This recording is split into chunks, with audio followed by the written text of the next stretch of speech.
Usapang totoo, walang preno. You under Vlogcaster, real talk lang, walang plastikan. Magandang araw mga ka-Wonder, welcome back sa ating YouTube channel. Mark Narboneta here, welcome to Wonder Vlogcaster. Magandang araw. Kapon sa rally mga ka-Wonder,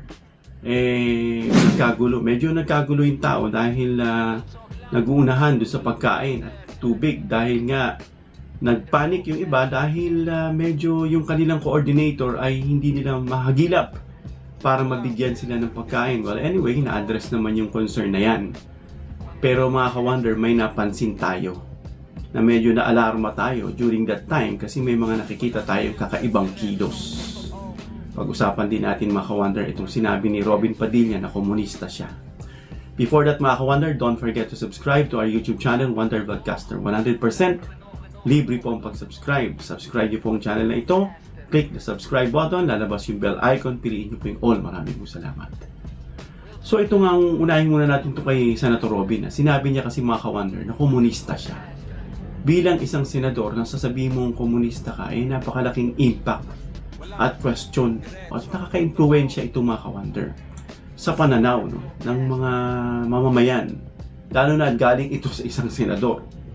Kung naalala niyo mga ka-Wonder na parang pinagtatanggol, may sinasabi si Robin na lumaban ang dating Pangulong Duterte sa komunista at biglang all of a sudden coming from nowhere na parang hindi maintindihan kasi lumaban ang Pangulo sa komunista and then sasabihin niya na komunista siya.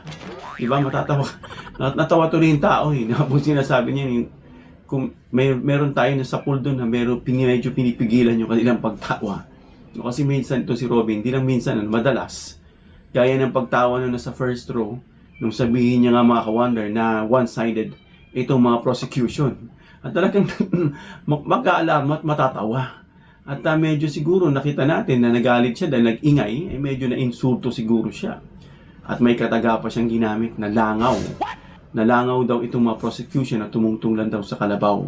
Yung mga expression niya. Dahil lang tinamaan yung ego niya at pinagtawanan siya. Dahil sa sarili niya rin kaing-ingan mga ka-Wonder. Sabihin mo ba naman one-sided yun? At biglang sasabihin mo lumaban si Duterte sa komunista. Parang ganun pagkakarinig ko correct me if I'm wrong. And then sasabihin mo, komunista ka. Di ba? Kaya yung tao tuloy nagre-react sa kanya at kung ano-anong pambabanat at panghihiya na sinasabi sa kanya, iba nga dyan, pinupuri siya pero ironic yun, kabaligtaran, yung satire. Pupurihin ka pero in fact, iniinsulto ka. So nagsabi si Secretary of Defense Gibo Chidoro na i-review ito sa militar. Sir, how about yung sa comment po ni Padilla that he is a communist?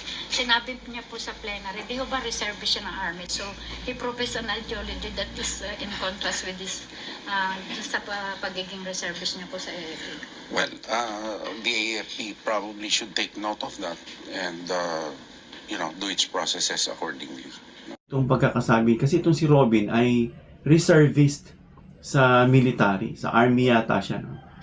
So, bilang sinabi niya yan, mga ka-Wonder, ito yung isang question. Bagamat hindi naman natin sinasabing guilty agad siya. Dahil dito sa channel natin, hindi naman tayo banat lang na banat para matuwa yung nakikinig. Dahil galit kay Robin at kampi sila sa administrasyon, hindi naman binibigyan din natin mga ka-Wonder ng balanse. Na kung pwede ba itong tanggalin, pwede ba itong anong action ang pwedeng gawin dito. Dahil may tinatawag tayong due process mga ka-Wonder. Dahil yung pahayag niya mga ka-Wonder ay talagang malaking impluwensya sa publiko. At maaari nga magbigay ito ng ibang interpretation mga ka-Wonder na makakaapekto sa tiwala ng mamamayan. Biro may isang senador, komunista. Ano bang ginagawa ng komunista? Diba? Kaya maalalaman mo, yung mga komunista, alam mo na yung kanilang history. Tapos ikaw ay isang senador na nabubuhay sa isang demokrasyang bansa. Alam na natin na mga komunista ay nilabanan ng ating gobyerno at sasabihin mo komunista ka. Diba? Kaya medyo natatanong tuloy yung tao. Ngayon, ang papel ng AFP mga ka-Wonder, of course, tumugon dyan sa mga ganyang banta ng komunismo. Sasabihin ni Senador Robin, komunista ka. Di syempre dapat aralin at i-review siya. Kasi mga ka-Wonder, kahit na sabihin niyang komunista siya sa salita, ang tinitignan pa rin dyan mga ka-wonder, yung gawain niya. Kasi may due process eh. Kung ito ba'y nagbibiro, seryoso, o totoo ba talagang komunista siya, talaga bang gawain niya yan, mga ka-wonder. Kaya yan tinitingnan dyan. Kung yung sinasabi niya o yung pagsusuri ay isang lehitimo mismo ng pagkakasabi niya na siya ay komunista. O sinabi niya, mukhang hindi talaga siya nagbibiro. Pero ano ba yung ibig niya sabihin doon? Siya ba ay pantay-pantay sa kanya ang mga tao? O ano, hindi natin maintindihan kung bakit niya sinabi yun. Depende siguro sa mga nababasa niya. Pero sa mga gawain, mga ka-wonder, titignan din kung talagang siya ay isang komunista. No, at yan, sisukatin ng Senado at iba pang ahensya na kung anong naging papel ni Senator Robin. No, kung talaga ba siya ay komunista, as in komunista, na dapat na talagang aksyonan at tanggalin siya dyan sa militar at tanggalin siguro bilang senador. At dahil sa sinabi niyang komunista na hindi lang sa salita. So yun yung sinasabi dyan na dapat i-review. No, hindi yan yung basta-bastang action ang kakasuhan mo yung tao. Dahil may sinasabi tayong due process. At sa due process may mga steps at hakbang. At may mga tinitingnan para ito'y mangyari.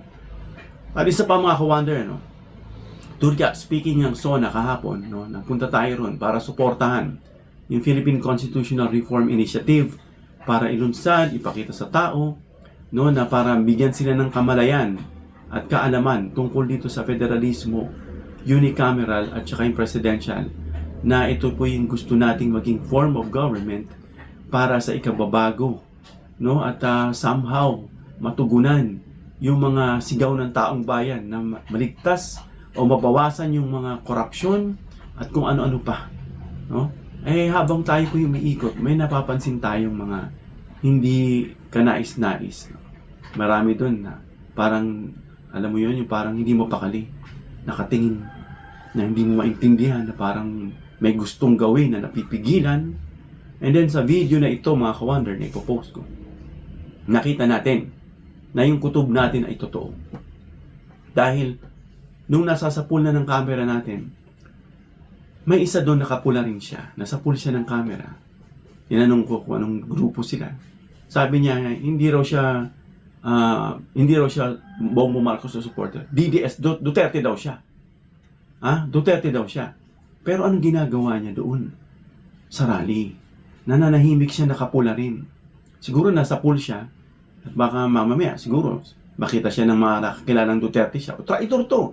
Kaya nagbigay na agad siya ng disclaimer na Duterte siya. Yan po mga ka-wonder, parami ng parami yung pagdating ng tao para witness itong SONA ng Pangulo for 2026, At dahil nga sa init, dahil sa dami ng tao mga ka-wonder, ayan. Yan sila sir, Anong grupo po kayo? Anong grupo po? Cluster 4 ng? Volunteers. So, ayun. So, ayan. Mga volunteers po yan. Ayan. So, good job. Hindi kayo BBM? Duterte pala si sir. Duterte. Pero so, hindi kayo kasali rito? Hindi. Okay. Pero kasi nakapula si sir, Ayan. Ayan, Duterte pala si sir. Anyways, ito po sa ating bansa, Ito yung pag-uulat ng Pangulo sa development ng ating bansa. At dahil nga sa init, ayan, meron tayong tinamaan ng init, medyo, kaya yung may mga may edad na, yung mga may edad na po, mga ka-wonder, pag medyo mayroon pong alta presyon o may hypertensive po, wag muna siguro sumali rito. Ayan. So ayan, mga mainit. Yan. Ano pong grupo? BBM lang po. Ayan. BBM pero meron doon isa. Ano pong grupo? Ano po? Baseco po kami. Baseco, anong grupo? Maharlika Marcos. Ayan po. At dun sa habang kumakain yung mga tao na nagkakagulo, may isang lalaking biglang nag-ingay. Bigla, may balbas dito na medyo malaki, na mababa lang. Na sigaw siya ng sigaw, magnanakaw, ninakaw na, kinawat na, bigla siya nagsisisigaw, no? Na siya lang mag-isa. Dahil siguro hindi pa siya nakakatanggap ng pagkain. Dahil nakakatanggap naman kahit na wala na sa listahan, pinamimigay na yung pagkain na tubig. Sigaw siya ng sigaw, nangutang na daw siya ng pamasahe. Ganyan, ninakaw na, ba't ka magsisigaw ng ganyan? No, na yung pinuntahan mo is pro-government.